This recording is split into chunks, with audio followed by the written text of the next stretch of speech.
Coming up today on episode 28 of Skywalking through Neverland. Star Wars fans always step it up. We also give tours to other charities to auction off so they can raise money. So, for example, every 2 to 3 months since 2009, he visits CHOC, the Children's Hospital in Orange County. I don't charge anything for my time. I do it completely free of charge. But I suggest a donation to Make-A-Wish Foundation. Ladies and gentlemen, boys and girls. Ladies, listen!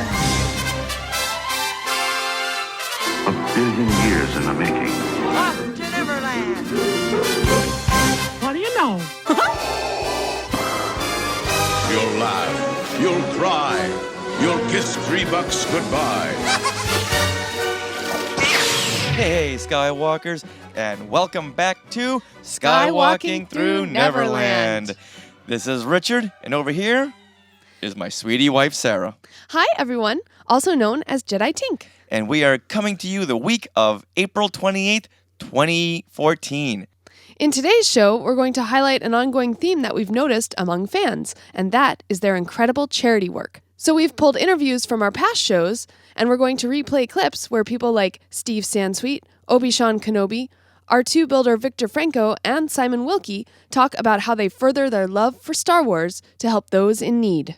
It's incredible how this topic always comes up in every single interview that we do, and it's not planned. We don't plan to talk about it, but it always comes up, just saying that these fans, one of their priorities is to make sure that, well, everyone is taken care of. Star Wars fans always step it up. Definitely. So if you're a fan and you do a lot of work in charities, please let us know, because we are planning an upcoming episode where we do more highlighting of charity work within Star Wars. And Disney, for that matter, if you do that for Disney, too. So if you are one of those fans, please let us know. Send in your stories, or if you want to talk about it on the show, let us know. Yeah, we're always looking for new interviews. You can email us, share@skywalkingthrough.neverland.com, or hit us up even on Facebook. Did Han and Leia really get married? Did Luke Skywalker really start a new Jedi Order? Did a moon fall on Chewbacca? On Friday, April 25th, the internet blew up with the news that the Star Wars Expanded Universe would be turning a new page. That's right. That's in the words of the official Lucasfilm press release on StarWars.com. So, in other words, Lucasfilm and Disney confirmed that the new movies, episodes 7 through 9 coming out, will be telling a different story than all the Expanded Universe novels and games. Okay, I, for one, I'm going to say this. Oh, thank God. Oh, thank you. Why is that? I hope I didn't upset a lot of the EU fans, but for me, I've always wanted to be an ultimate Star Wars fan where you just gather in not just the movies and the shows, but the books and the video games and the comics. Oh, okay. Where do you start? Where do you finish? That's true. What do you pull in? What do you read? What's going to really matter in the G-level canon? Well, one thing that Kathleen Kennedy brought up is they are doing this. One of the reasons they're doing this is because they want to preserve the surprise for fans who are going to now be seeing episodes 7 through 9 and who've read all the books. So if you already know Grand Admiral Thrawn, that whole trilogy, and Mara Jade and what becomes of her, well, then it won't be as exciting to watch them in the movies because you know where their story ends up. So for all the post-Return of the Jedi stories, those are now just like a alternate timeline. Well, yeah. In fact, now all the books that have been released before this date, April 25th, 2014, they are now going to be published under the Star Wars Legends banner. And I thought that was an interesting move. By putting them as legend, it automatically elevates them to kind of a different level. I think that's interesting. I know a lot of people on Twitter were upset about this news, about the EU being shoved to the side. Not me. And now, as Jason Ward on MakingStarWars.net, he wrote a blog about it on April 25th, and he mentions that a legend is a story that cannot be proved true, yet a legend is a story that lives on and refuses to die. It's good enough to be retold regardless of what we believe to be true. Just like any great story, it doesn't have to be true, but we still revere it or look up to it or know the story. Yeah, I think Lucasfilm and Disney are really trying hard to tell the EU fans, we're doing our best here. We're doing our best to satisfy you, but at the same time, we just can't be weighed down with a small fact that would prevent us from moving forward in a movie. Yeah, and that makes a lot of sense to me. Yeah, it just opens them up creatively and artistically. Mm-hmm. Lucasfilm further clarified that all aspects of Star Wars storytelling moving forward will be connected. Once again, thank goodness. That's pretty cool. They've created an actual story department to be in charge of all of that. And the stories are going to be connected through all media. So not only... I am loving that idea. Yeah. From the TV to the movies to the games and the books, everything's going to be connected. Yeah, for the first time in a long time, I am sighing a sigh of relief when I hear about the expanded universe because it scared me. Yeah. Like I've said it before, I'm a slow reader and I just cannot keep up. And what book is going to really matter in the whole big saga? Right. I know they all matter, but which one is going to really be of the G-level canon? Here's a clip from StarWars.com called The Star Wars Expanded Universe, Past, Present, and Future. And you're going to hear from the Executive Vice President of Lucasfilm Franchise Management, Howard Rothman, the Head of Development at Lucasfilm, Kiri Hart, and the Senior Editor of Lucasfilm Publishing, Jennifer Heddle, on straightening out the future of Star Wars stories. We now have a story department so that there truly can be one consistent narrative, and that's always been the dream. I think the idea of aligning the content is actually a really fantastic and exciting opportunity that no other fictional universe could really even support. We're going to be able to bring fans a unified vision in a way that we've never done before. And I think that it's also a sacred trust to be invited to be a part of telling stories inside this universe because it's so precious to people. And I understand that because it's precious to me. So all this straightening out, this includes the movies, TV series, books, games, and even media that hasn't even been invented yet. Now, I wonder where Star Wars Angry Birds fits into this? Or even the upcoming Phineas and Ferb. And even the new M&Ms. How will the whole Star Wars M&Ms? Now, I'm just confused again. Why? I just don't know how this is all going to fit in. I guess that's not actual the story part. That's just promoting Star Wars. So a fun spinoff. Yes. Okay, I feel better now. Yeah. Well, an important point to take out of all this for the now angered EU fans, the announcement did say that while the universe that readers knew is changing, it is not being discarded. That's a good point. So take that in for a second. Yeah. Creators of new Star Wars entertainment have full access to the rich content of the expanded universe. Elements of the EU are included in Star Wars Rebels. The Inquisitor, the Imperial Security Bureau, the Sinar Fleet systems are story elements in the new animated series, and all these ideas find their origins in role-playing game material published in the 80s. So you know what this means. And fans of the Marvel series of the 70s know where I'm going with this. It's only a matter of time before we see a standalone origin film about the 7-foot-tall green bunny, Jax. I want a Jax movie. Who's Jax? The 70s Marvel comic series. I believe he made his debut in issue number 7 when they did a whole... Han and Chewie formed this magnificent 7 group. Wow. And there was a 7-foot-tall green bunny named Jax. I've always loved him as a kid. So it's only a matter of time before we see a cop buddy type movie called Jackson Jar Jar. First we had Tango and Cash, then Turner and Hooch. Now we have Jackson Jar Jar. Oh boy. That has a nice ring to it. Which cop is going to be good? Which one is going to be bad? I think that depends on the Star Wars fans. So following the announcement of the Star Wars storyline being unified, we now know that there's going to be a relaunch of Star Wars adult fiction novels. which is exciting. So Del Rey Books will be publishing 4 novels over 2014 and 2015, starting with Star Wars A New Dawn by John Jackson Miller. And everyone was tweeting about this all day on April 25th. It was kind of fun. And this is the prequel to Star Wars Rebels, correct? Correct. And the other 3 novels are going to tie in closely with the movies, episodes 7 through 9 as well. So we have Star Wars Tarkin by James Luceno coming in November. I am very eager to read that one. And then we have Star Wars Heir to the Jedi by Kevin Hearn coming in January 2015. And then Star Wars Lords of the Sith by Paul Kemp is coming in March 2015.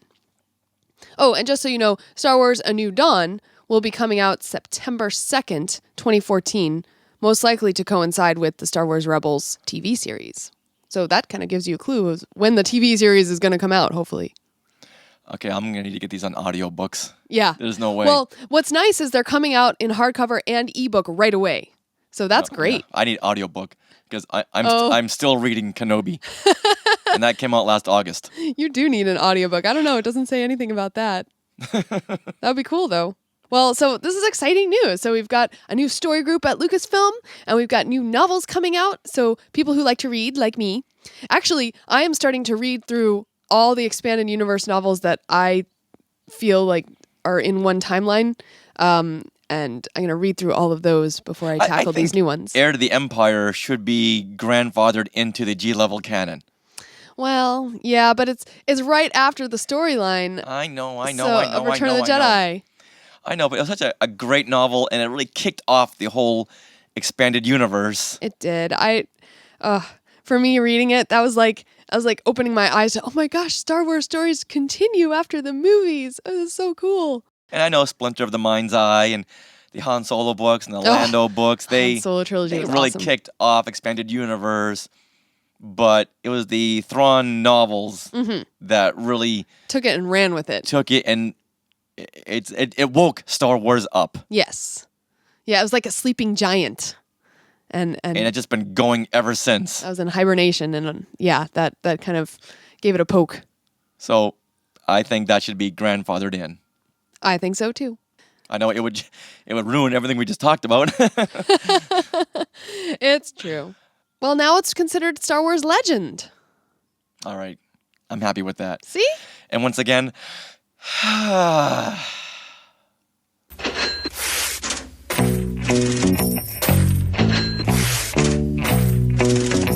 since starting Skywalking through Neverland, we have met so many fans from so many walks of life, and the one admirable thing about them is that they do so much charity work. Yeah, they have like a need to give. We're talking groups and non-profit organizations like Rancho Obi-Wan, the 501st, and the Rebel Legion. They're always raising money, awareness, and just giving of themselves with appearances at hospitals and Make-A-Wish events. So while we prepare our big May the 4th episode next week, we're going to take it easy this week and play some clips from past episodes where these fans talk about their charitable side. So up first is President and High Supreme Collector at Rancho Obi-Wan, Steve Sansweet. We talked to Steve back on episode 23, and here we ask him about where the money goes that his charity events raise. We are lucky enough to have Mr. Steve Sansweet on our show today. He is the owner of a pretty sizable Star Wars collection, which is housed up in Northern California in a chicken barn he converted into Rancho Obi-Wan. And if this is something you want to dispute, then take it up with the Guinness Book of World Records, since he was just entered into the 2014 edition as having the world's largest collection of Star Wars memorabilia.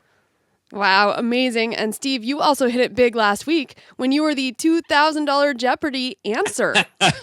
Well, hi guys. Yes, that was rather strange. In fact, I've just written a blog about it, which will run on StarWars.com.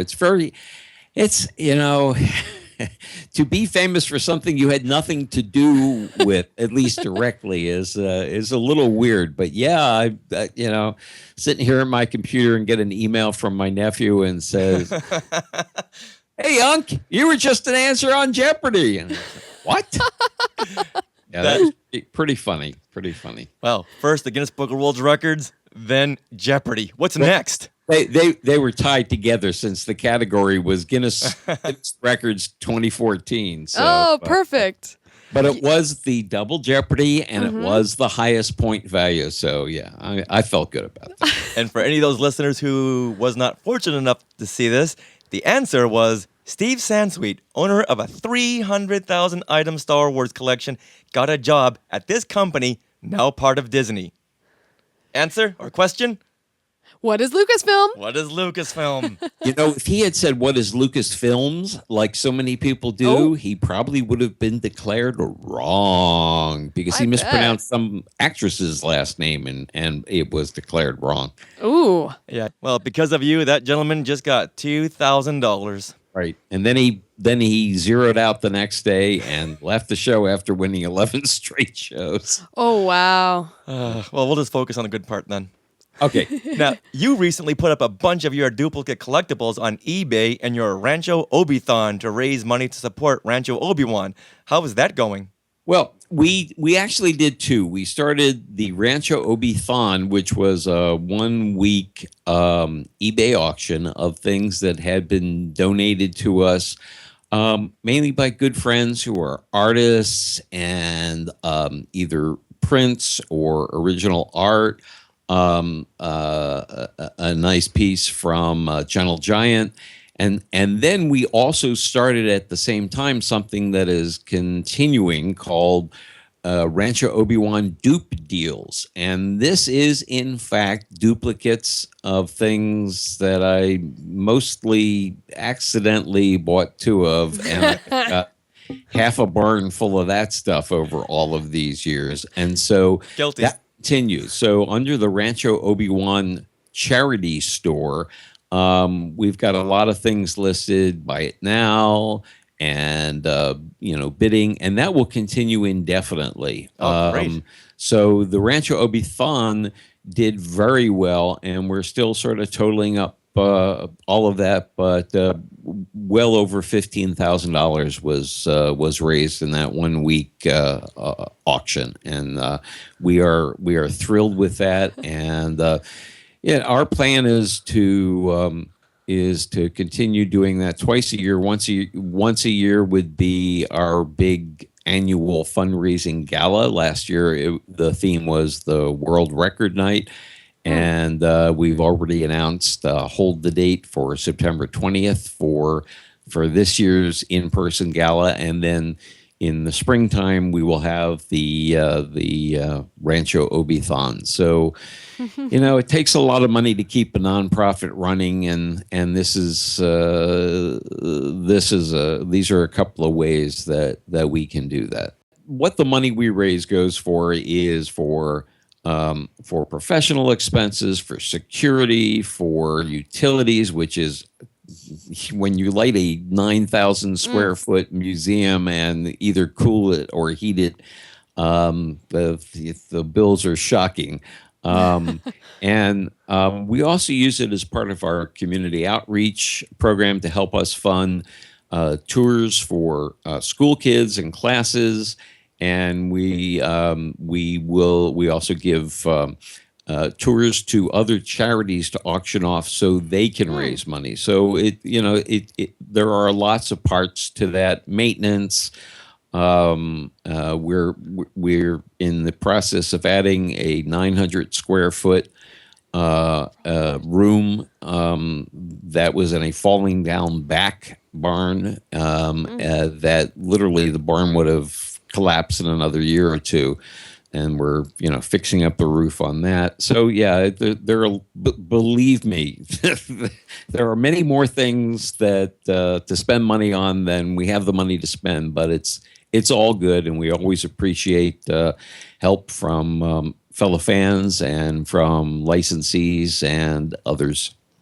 But do any other fan community groups do this kind of charity work? I've never heard of anyone else but the Star Wars community. You know what? The Star Wars community, as all three of us know, is really unique. And unique is an overused word, but it is unique. I have never scene, and there has never been, in my view, a community of fans worldwide that does as much good for other people as Star Wars fans. We know about some of the organized groups like the 501st and the Rebel Legion and the Mando Mercs, raising money for charities, doing visits to kids' hospital wards, and doing things internally. You know, if somebody is ill, somebody has a baby who's born with a mysterious disease. And I mean, the 501st a couple of years ago, twice within the space of 12 months, one member contributed a kidney to another member that they didn't even know. And it happened twice. And that's, I mean, you're giving the gift of life to somebody. And Star Wars fandom is, it's just wonderful to be part of. And it's unlike, as I said, unlike any other. And it's been around a long time. And I think its strength is just growing as we approach the first of a whole bunch of new Star Wars movies. Good deal. Well, Steve, thank you very much for your time. We really appreciate it, and thank you once again for everything that you're doing for the fan community. You are like the figurehead of Star Wars fandom. Well, thank you, Richard. Thank you, Sarah. I had a lot of fun, so it was great. Thank you very much. Once again, you can find the rest of Steve's interview back on episode 23. Next up, we talk to Victor Franco, who is a proud member of the R2 Builders Club. Victor brings his R2 unit to so many charity events all around Southern California, as well as having done many commercials and TV shows. Now, you can see Victor's full interview in episode number 10 of Skywalking through Neverland. I've certainly audio Skype, but never recorded a podcast or anything like that. We're your first? Yes. Oh. Awesome. It'll always be special. Oh. So yeah, we want to talk to you about you and your beginnings and how we met and how we got into the R2 Builders Club. So when did you realize you wanted to build an R2-D2? Well, of course, I've always loved the character R2. I was the perfect age when Star Wars came out. I was 11. And I remember, of course, seeing that opening shot and the ships fly over was quite something. But then seeing the droids next, my eyes really bugged out of their sockets. And, I always, as a kid, I would draw sketches of R2. And throughout my life, people have either given me collectibles of R2 stuff, like the toys or refrigerator magnets or whatever. And it's something I've always liked, but I never thought I could realistically have a real droid. Once in a while, I would Google about it, and I remember Don Post Studios, like in the 80s, produced pretty much a life-size R2 that was expensive and way out of my price range. I was kind of vaguely aware that there was an R2 builders group, but you had to register with Yahoo, and I didn't have an account, so I didn't really follow it up seriously. But it was certainly a character I've always really liked and wished I could have one. As a kid, did you ever try to build your own R2 out of cardboard and plastic and shoe boxes? I didn't. Some of the club members did do exactly that, but no, I didn't. I just drew him on paper and things like that, but I didn't try to build one. I did have there was a model that one of the companies came out with. MPC. Yeah, that one. And I had that in the 3PO model. I did a horrible job of gluing it together. It was a big mess, but I did have that, and that's the closest I came. My R2 model sits in my Star Wars room with oil, with glue drips all over it. Yeah. I still have it in pieces. So was it a chicken and the egg thing? Did you want to build an R2, and then once you did, you contacted R2 Builders, or how did that work to get into the R2 Builders Club? So that's a great question, and it's kind of a fun story. Back in 2005, when Revenge of the Sith was coming out, there was a few promotional things going on with Best Buy and Target and Walmart. And I drove up to Anaheim at the Walmart there. And the parking lot had this big tent with all the Star Wars merchandise set up. And along with their display, there was a whole bunch of Star Wars characters. So we had Obi-Wan, we had Sean Crosby's H-Wing out there that was, had an R2 dome and all this X-Wing decoration on it. There were stormtroopers, there was Imperial Guards, and lo and behold, there was R2-D2 roaming around the parking lot, and it just blew me away. In fact, I ran back to my car and I grabbed my digital camera, and I came back and I just started snapping pictures of this thing because I had always wanted to, quote unquote, meet R2-D2, and this was the first chance I ever had. I was just mesmerized by this, and I couldn't tell, whether it was driving itself or somebody was controlling it. And it even went into the store, and so I did a little bit of shopping inside the tents to get my early bird special, and then I went into the store looking for it. And so it wasn't hard to find because there was like 20 little kids surrounding it, and then there was me. Still just totally blown away with this thing. And so I was still taking pictures of all the details, and this went on for about 45 minutes where I just followed this R2 everywhere. And in fact, I took so many pictures, my batteries ran down, so I ran in line, bought some batteries, and found the droid again. And I continued just, again, following it. And it would interact with me and all this stuff. And I kept looking around like, is this thing autonomous? Is it reacting to me, and is it driving and navigating by itself, or is somebody controlling it? And I would look, and I could not find anybody controlling it. I even asked one or two people. And so finally, as I'm, I guess there was nothing more to be gained by me staying there and watching this R2. I was getting ready to leave, and I felt a tap on my shoulder. And I turned around, and this guy kind of whispered, "It's me." Oh, he pulled back the curtain.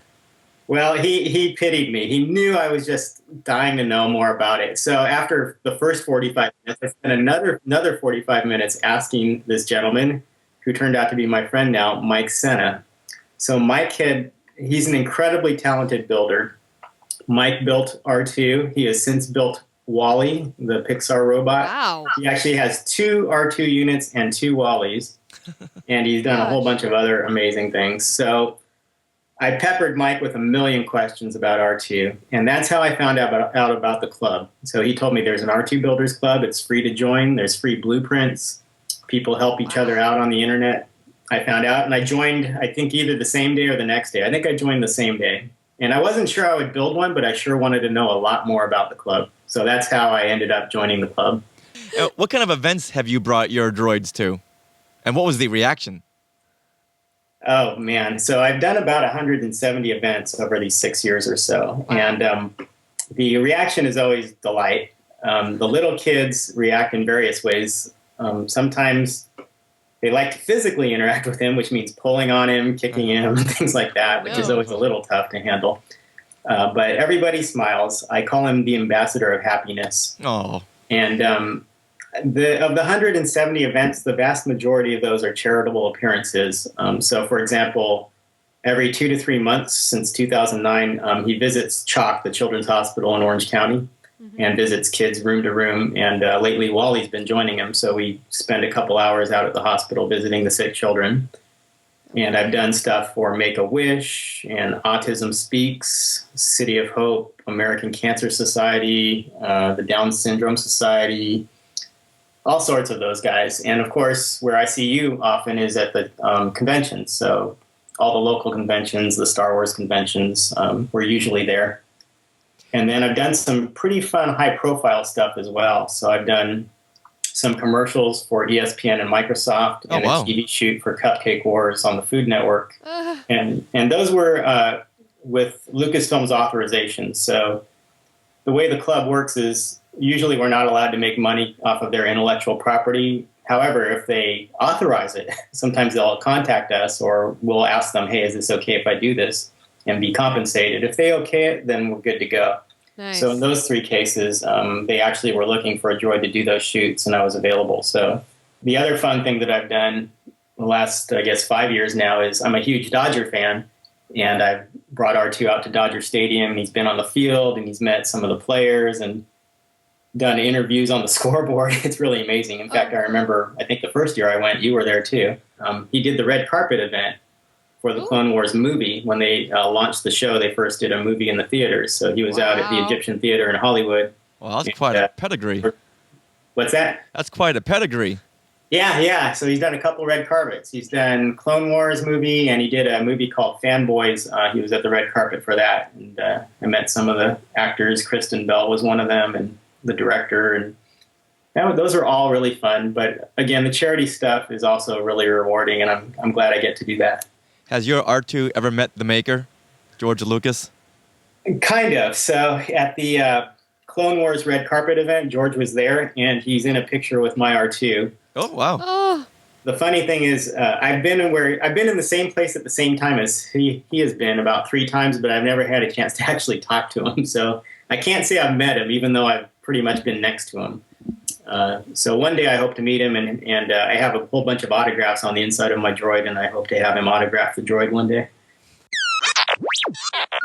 If you want to hear the rest of Victor's interview, it is on episode number 10.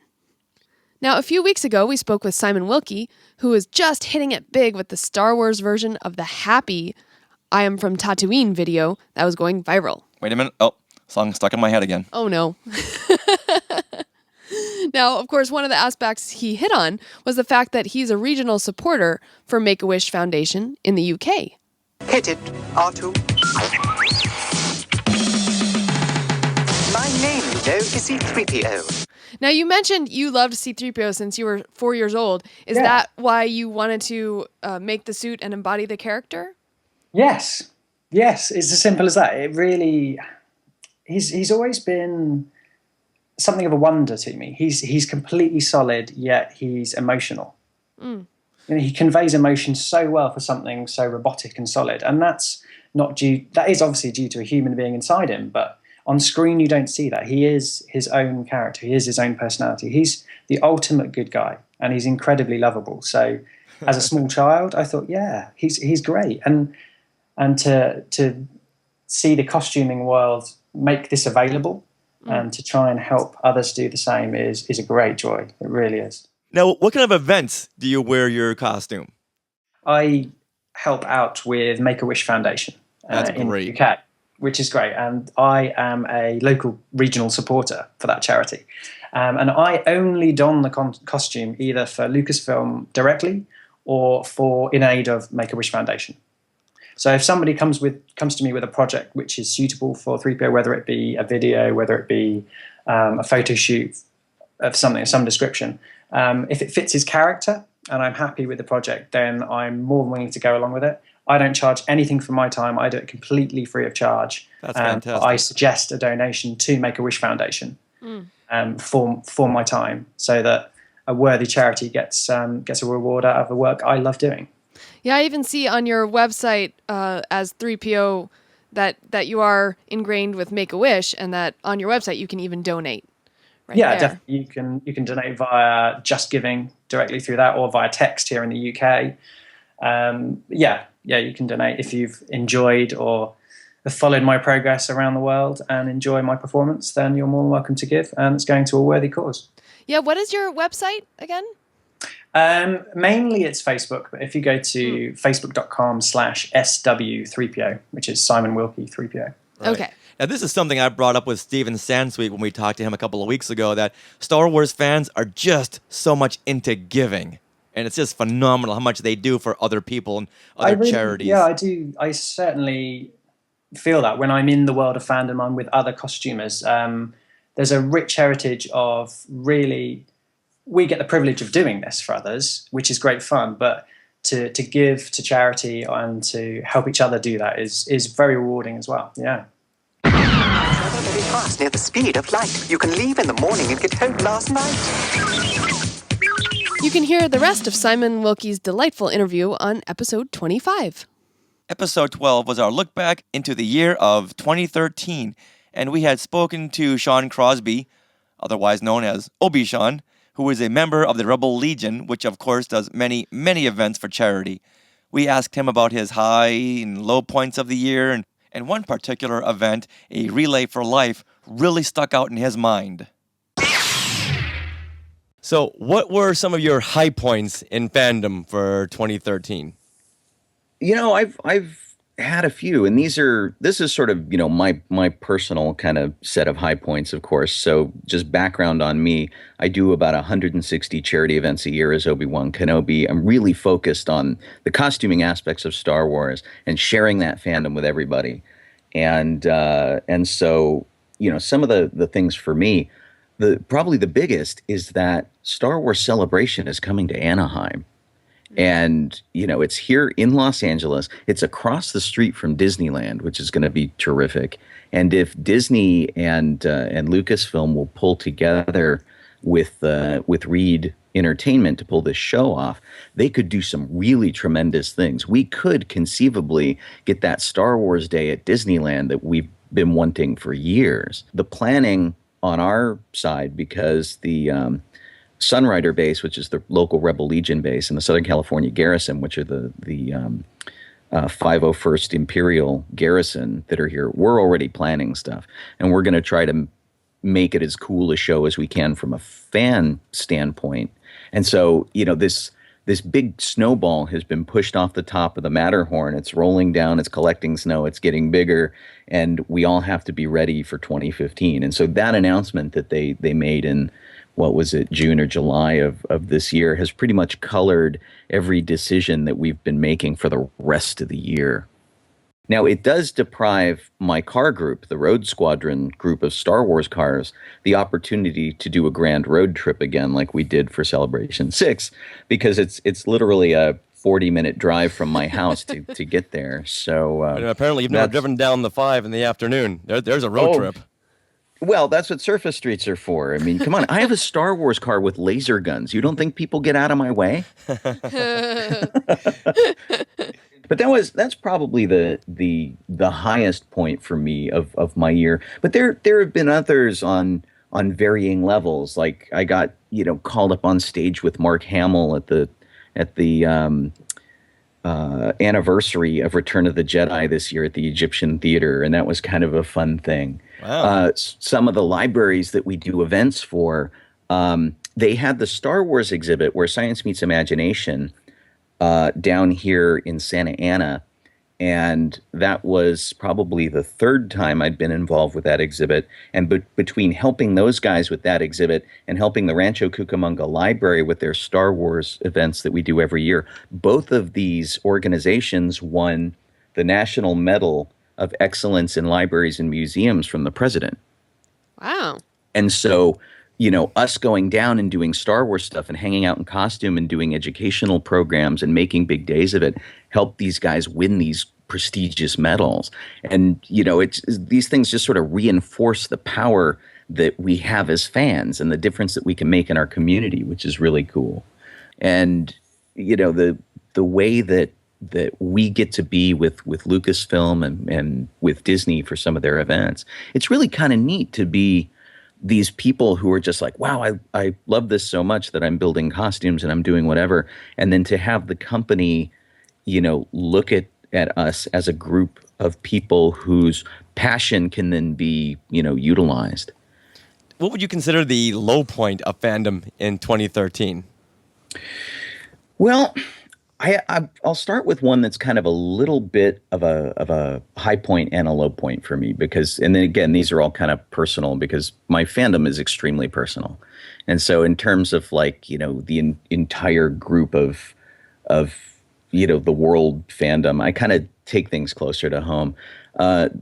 We took a road trip up to Oregon with the new Star Wars car to meet with some people who were doing a Relay for Life charity event to raise money for cancer. And the event was a grand success. Usually they make about $20,000. They made about $65,000 this year.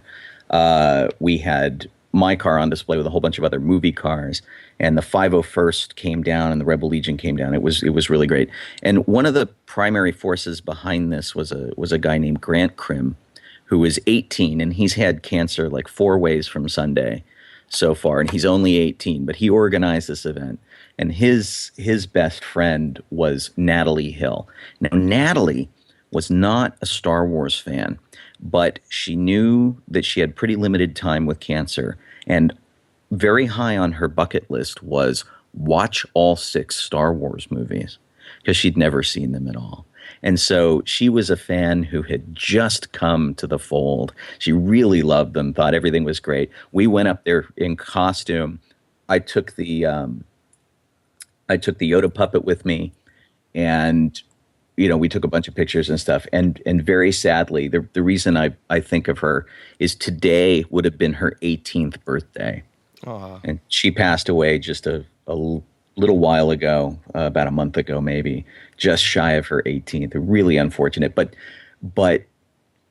Star Wars fandom is all subjective. And for her to come to it so late in her life, and then to be so enthralled with it only to, kind of pass away so shortly after is really kind of a bummer.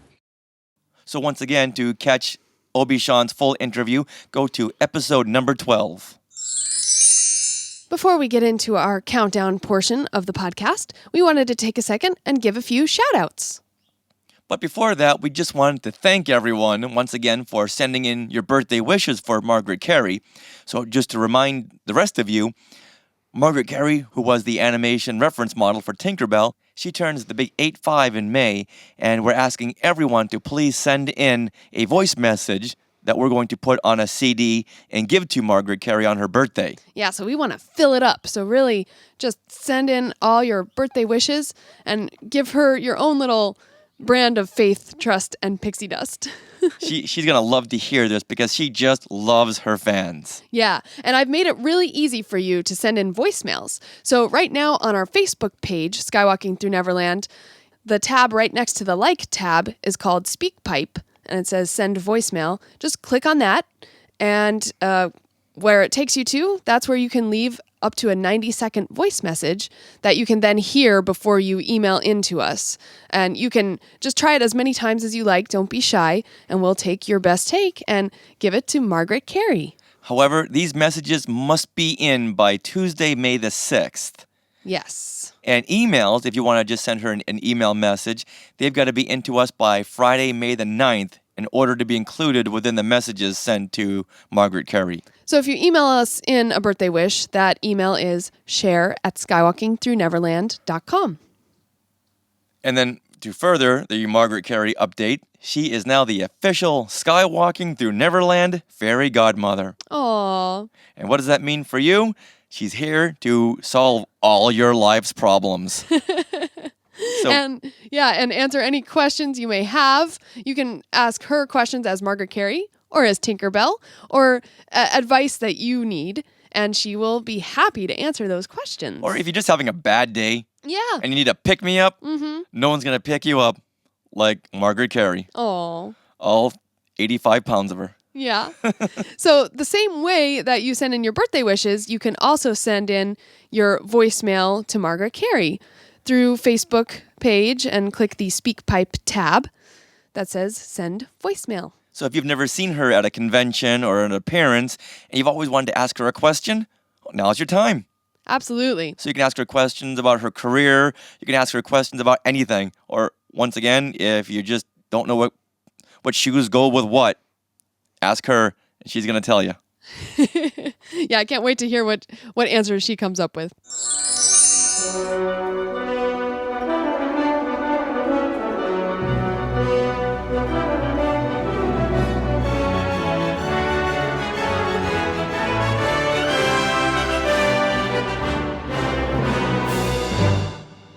Now to our shout-outs.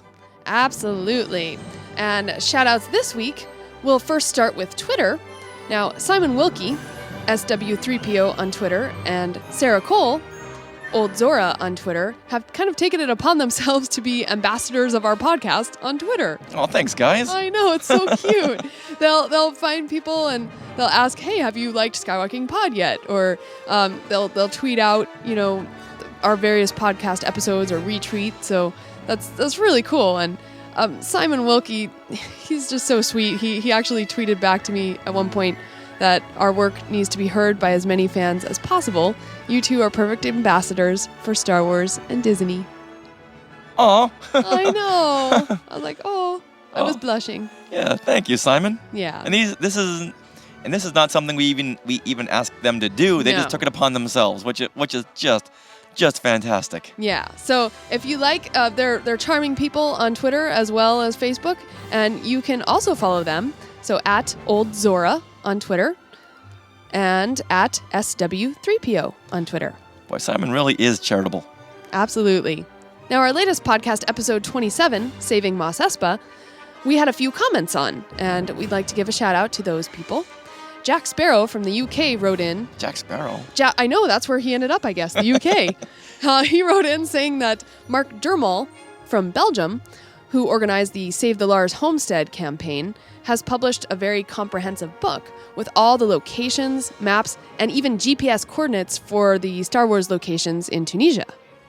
I don't know if the Star Wars Tunisia fan club, they're putting other locations that maybe weren't on that one. Well, heck, I mean, they might even be using that book to make sure that all these they could be working in locations- conjunction with them. Yeah, in which fact, is great. I think they are because for these events that Miriam last week mentioned on the podcast, the events in Tunisia that are happening May 1st through May 6th, they have invited Terry Cooper from the UK, who is part of the Save the Lars Homestead campaign. He is going to be attending all these events. And also, Terry Cooper from the UK wrote in because he is going to be attending these events. He is going to be willing to share his experiences after the event. So perhaps we can check in with both Miriam and Terry. Yeah, I would love to be in Tunisia for the May the 4th weekend. Mm-hmm.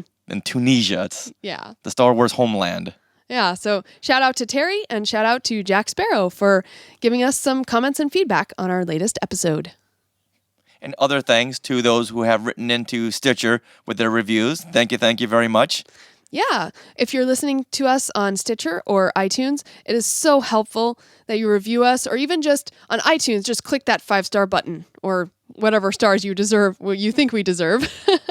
But just click that button just so we get some more stars or reviews, and that really helps us out and helps more people hear the podcast.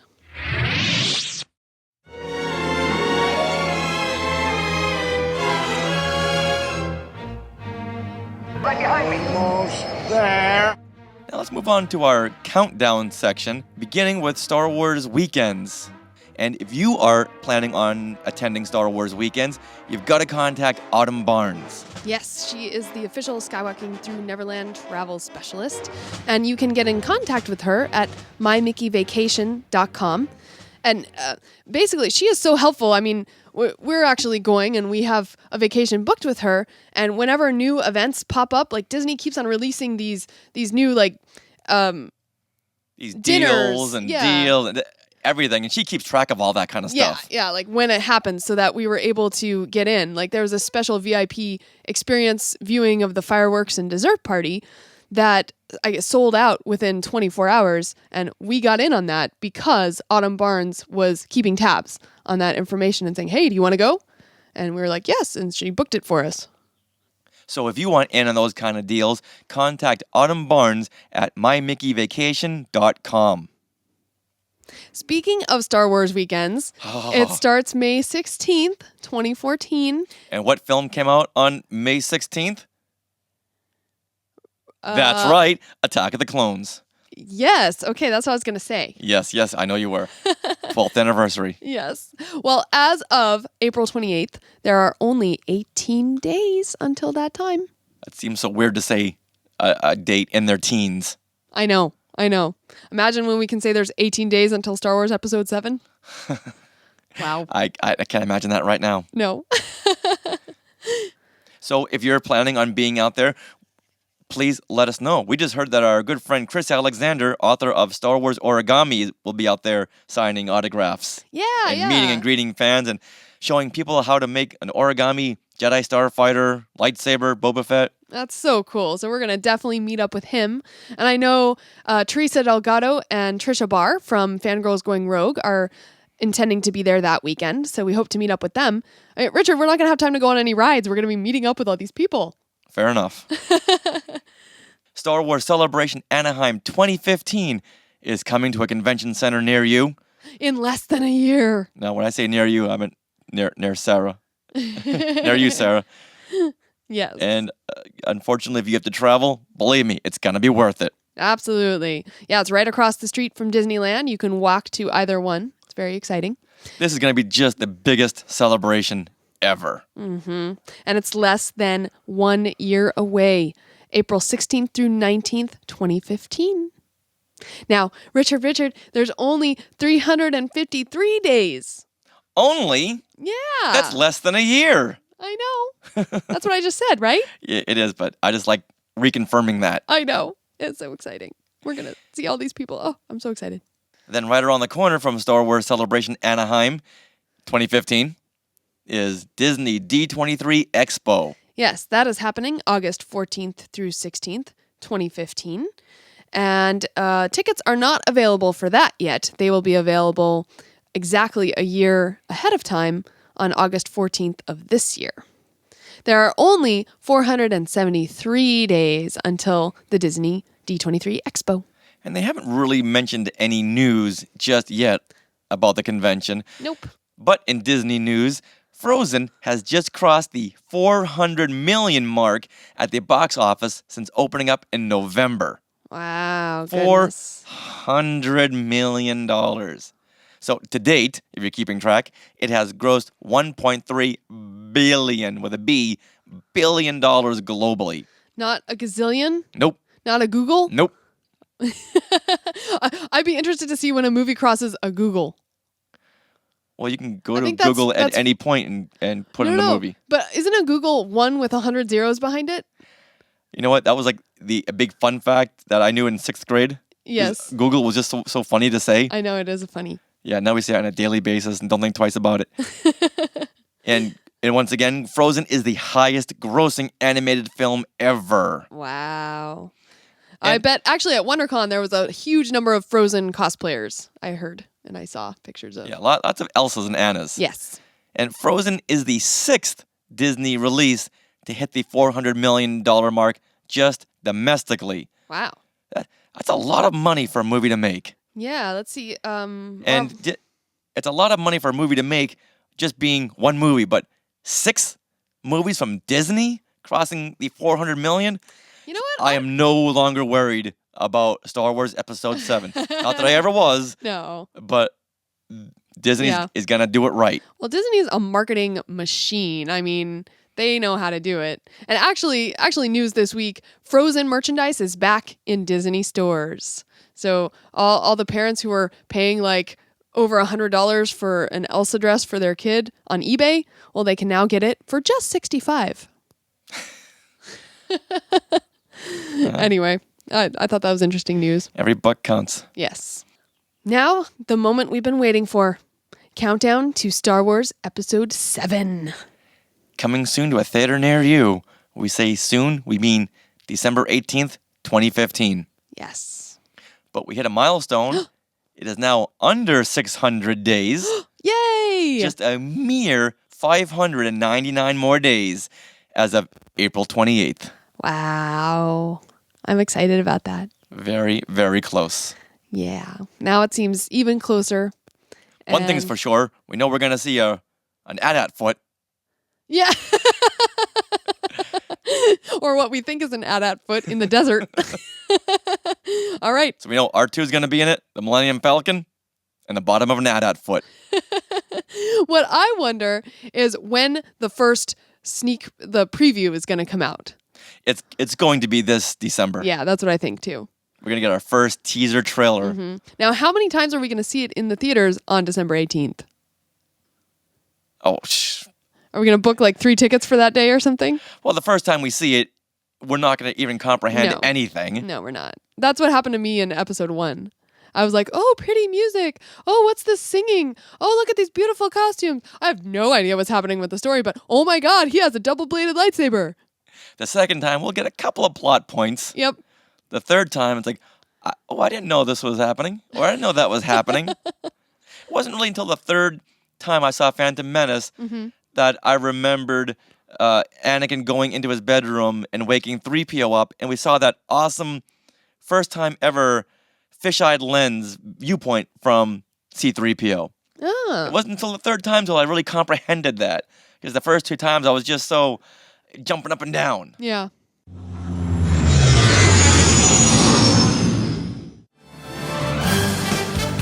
So thank you once again for listening to our charity clip show. We hope you really enjoyed it. And we want to once again thank Steve Sansweet, Obi-Shawn Kenobi, Victor Franco, and Simon Wilkie for all their tremendous charity work. If you're doing charity work as well, please let us know because we want to talk to you for an upcoming show. Yeah. Simply email in share@skywalkingthroughneverland.com or hit us up on Facebook, facebook.com/skywalkingthroughneverland. You can message us there. So remember, send in those birthday wishes for Margaret Carey. And once again, time is ticking for the Margaret Carey birthday wishes, so send those in as soon as you can. Yes. Voicemails. We want to get a whole CD to her. Yeah, just click onto our Facebook page. You'll see the tab and just record it right then and there. Now, Richard, there's one thing that all our listeners should definitely remember. Neverland on Alderaan.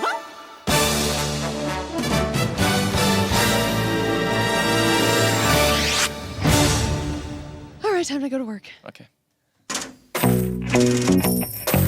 Thank you, everyone, for listening to Skywalking Through Neverland. All materials submitted become the property of Skywalking Through Neverland and are subject for use on our show.